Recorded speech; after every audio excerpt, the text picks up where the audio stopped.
boss, kama kawaida ni BMO tena. Leo nimekuja na stoku nyingi kama unavyoweza kuziona. Tuko na sabufa, tuko na sound bar za kutosha. Lakini leo kubwa kuliko, nimekuletea mbele yako sound bar hii hapa tajiri.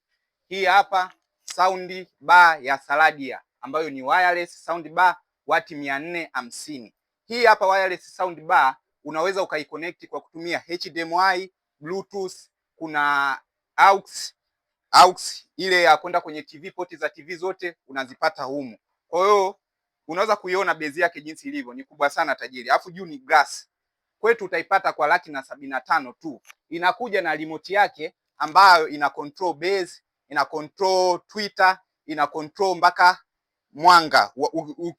Ukitaka kutoa mwanga hapo unatumia tu remote yako, mwanga unatoka. Kwa hiyo utaipata kwetu kwa 175,000 tu. Tuko Mabibo NIT, Tip Top na Kariakoo, Dar es Salaam.